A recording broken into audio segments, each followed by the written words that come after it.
family. You know, my grandfather was in the military, my father was in the military, my mother still works for the government, my sister works for the government, and I worked for the government. I was a staff officer for the Central Intelligence Agency. I had signed up to join the U.S. military in the wake of the September 11th attacks. I actually signed up for the invasion of Iraq because I believe that fundamentally our government had noble intents, and it did good things, and it did them for the right reasons. What I was not aware of, and I've grown to become a little more sophisticated in this, is that while the people in government largely are exactly that, they're good people trying to do good things for the right reasons, there is a culture that sort of pervades the upper levels of government, the senior officials, political appointees, that have basically become less accountable to the public that they serve. And because of that, we see that politics and policies irrevocably, sort of irresistibly, they gravitate towards the prerogatives of individuals, of these officials, of an elected and unelected class of bureaucrats that can sort of degrade the quality of government that we as individuals enjoy. So as I went through my time in the classified world, the intelligence community as we call it, and I moved from the Central Intelligence Agency to the National Security Agency. I worked on both the public sides and the private sides as a contractor working for private companies, but at a government desk in government facilities using government equipment and working on government programs and taking tasking from government employees. I gained an increasingly concerning understanding of what happens on the broad scale, what the results of all these individual decisions are.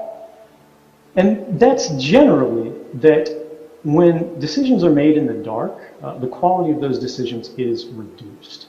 Now, that's not to say that we need to know every decision that the government makes, you know, who's under investigation, what this particular program does, but we do have to have a general understanding of the policies and the powers broadly that a government claims if it's going to be using them in our name, as well as being using them against us.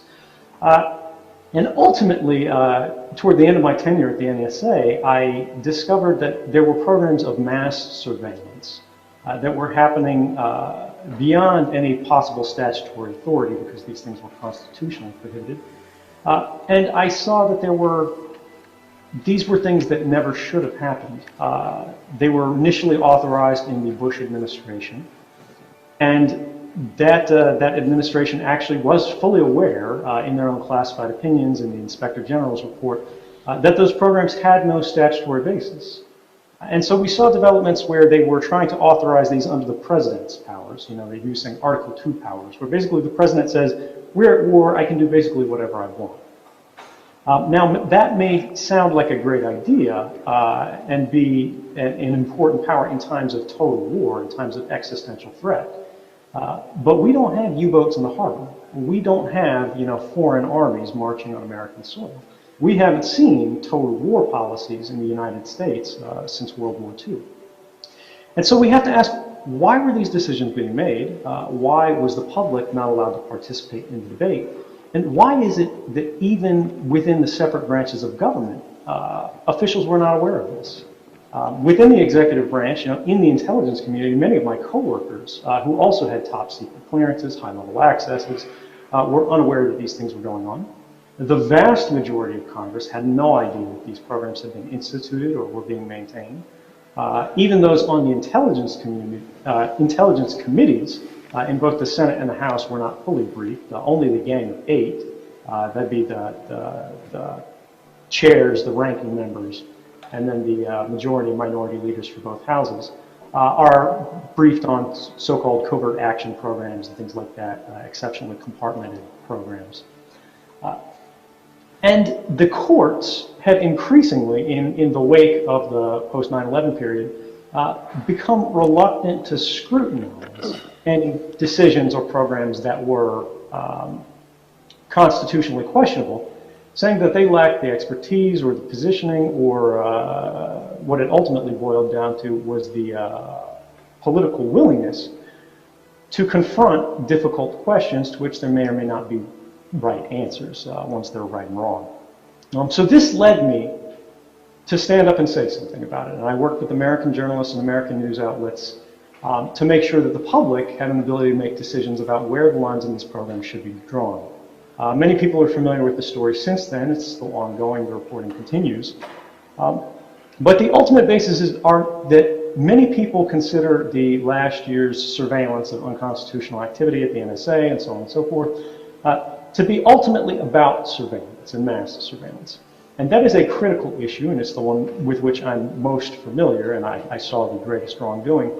However, it's important to be aware that the reality that mass surveillance illustrates is that we have agencies that are working on their own authorities, they're working on their own sort of institutional momentum to implement programs without oversight, creating these things behind closed doors without the awareness of the public, that are actually changing the boundaries of the rights that we enjoy as free people in a free society. We have lost, in many ways, the freedom to associate without judgment in the United States because of the metadata program. That's really an associational tracking program. When we have everyone's call records, we know who everyone's friends are. We know who they contact. We know what they do. We know when they travel. We know where they go. We know how long they're there. There are speech implications to this.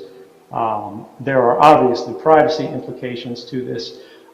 And there is a very strong argument to be made that even if we as a society believed that these powers and authorities would be valuable, that we could not institute them through statute regardless, that they simply would be unconstitutional in any form, absent an amendment. And we see this happening and being upheld even through international laws decisions very recently. 2 or 3 days ago, the United Nations Special Rapporteur on Countering Terrorism and Protecting Human Rights delivered a report that had been in the works for, I believe, several years that found that mass surveillance programs violate the obligations of states that the United States and the United Kingdom and many of our other allies have agreed to under the International Covenant on Civil and Political Rights, the ICCPR. As well as, and this wasn't mentioned specifically, but the very same right that he was highlighting in this report was an obligation we had agreed to under the Universal Declaration of Human Rights, some 50 odd years back. And that's Article 12, and that's that we all have a right to privacy, to be free from unjustified, unreasonable intrusions into our lives. And we have this, of course, under our own Fourth Amendment. So when it came to my story and how I came forward, it was not that I saw a particular program and I had an axe to grind. It was that broadly I was witness to massive violations of our Constitution, that they were happening in secret and that they were happening as a result of a broad breakdown throughout the branches of government. And this is the key. Because when there's a problem in a single agency, when there's a problem in a single branch, we tend to be self-correcting. That's what checks and balances are for. But the question of whistleblowing, of when to stand up, is really one of, do those checks and balances still function? Can you report these issues within a system, to a certain branch, to a certain organization, to a certain office, and actually see those abuses and those policies corrected? And in this case, they were not. We saw that both the courts, Congress, and the executive had all failed in different portions of these programs and protecting our rights. And I think we'll cover that in a little more detail later. But did that answer your question? So what's striking about the position you've described, both here and also in the interviews that you've given, is how relatively limited it is for its justification of stepping forth with this kind of civil disobedience. I mean, in particular, you've said that the problem you had with what in fact happened is primarily the problem of democratic accountability. You said, quote, "It's not my role to make that choice, the choice whether the NSA engages in those activities or not. Instead, it's for the American people, quote, I don't intend to destroy those systems, but to allow the public to decide whether they should go on." So the key that you're emphasizing is that we had a process, we had a system of government that wasn't allowing the public to even know about the issues that the NSA was engaging in. And that's the primary justification you have for stepping forward and obviously violating the law in order to make it public. Don't forget to subscribe.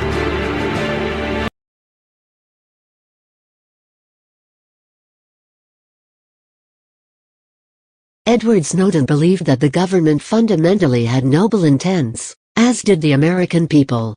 However, admitting he was naive, Snowden discusses the upper echelons of government and how they are pervaded with corruption, giving him the understanding that led him to do what he did, whistleblow on mass surveillance programs.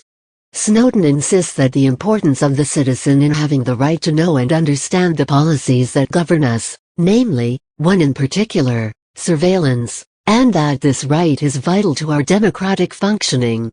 It's important to revisit this notion and ask the question why? Why did Edward Snowden whistleblow on the government's surveillance program? Did he have an axe to grind? No. He simply saw a fundamentally flawed system, vitally wrong governing, and asked why haven't the citizens been told? As Snowden points out in a talk he gives, the vast majority of Congress knew nothing about the programs maintained and instituted, nor was the Senate and House fully briefed on covert actions. He points out the political unwillingness, post 9/11, to confront difficult questions about what was right and wrong. In this regard, why didn't the public have the opportunity to participate in debate about their security and well-being? Why were top officials unaware of this? Only a small handful of officials knew of these ongoing policies. The creation of mass surveillance programs behind closed doors illustrates an institutional momentum that is changing the boundaries of the rights that we enjoy as free people in a free society, Snowden says. Mass surveillance is a critical issue. It still continues to violate civil and political rights. Snowden, however, is arguably only a glitch on the top of the echelon's radar. He can only report on what he knew, not current behind-the-doors policy, which most government and legal bodies still know nothing about, or are only fed scraps. The system of government has essentially degraded our society. Our democratic processes have eroded away, not allowing us to know about the issues, let alone policy that is still being engaged in. Snowden doesn't claim to have all the answers, but he is able to assist in the steps along the way, ensuring that his efforts aren't in vain and that we don't forget. Snowden eloquently puts it: we have lost the freedom to associate with our judgment. And that in itself is where the real danger rests.